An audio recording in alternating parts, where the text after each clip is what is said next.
You're watching Action News Now. Storm Tracker weather. Coverage you can count on.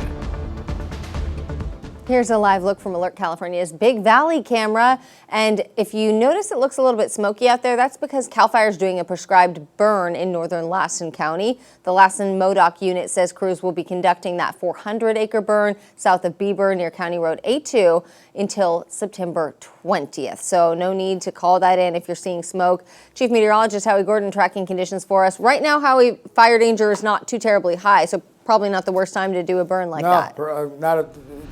With everything being dry and hot, winds aren't that bad, so good for the burn. Yeah, the smoke is a problem, but hey, get those burn scars in there. We don't have further problems, but tomorrow will be different. I'll touch on that in just a second, but here's our Pine Creek camera, Alert California Live in Tehama. That's looking off towards the south, and we could do some prescribed burning there too. Look at how dry we are out here. Okay, so partly cloudy and mild for tonight, much cooler with showers probably as early as Thursday night, maybe into Saturday. We do warm up, though, for the weekend after our cool down. Okay, here's what we have wind-wise. So we just talked about it a moment ago, Haley and I. Winds on the light side, a few areas picking up just a little bit, but nothing to be really too concerned about other than, yeah, we're dry and we're hot, but that's a constant this time of year.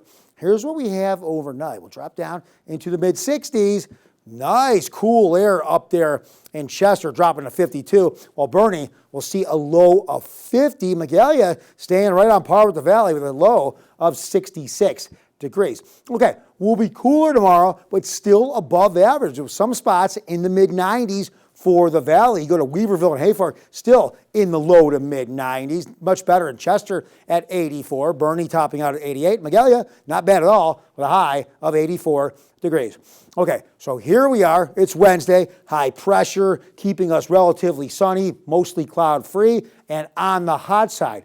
But let's start moving the timeline ahead. High pressure starts to pull away. Remnants of Mario, subtropical remnants, start to head our way, and with that moisture, we'll see cloud cover. That moisture gets forced up the mountains. We could see some showers Thursday night into Saturday, potentially in the valley as well. I'm going to go 20 to 30% chance with the best shot at the rain in the higher elevations of the Sierra. But we're going to cool. We're going to have those rain chances. But by the end of the weekend, watch high pressure starts closing the gap on us from really the west as well as the southeast, and we'll start to dry off. I'm not saying we're getting soaked everywhere. We'll dry off, but we'll start to warm up as well. Let's take a look at that right here on the 7-day. So nice and hot again tomorrow, but we cool down substantially on Friday. By the end of the weekend, look at that. We warm up, but again, storms move in by the middle of next week, and we'll see those temperatures drop. So as we hang on to the last week or so of summer and in September, it's kind of up and down, Haley. So as you mentioned earlier, fall's trying to move in. As long as we stay in the double digits, it can go as up and down as it wants. It's looking pretty good for the most part. Coming up.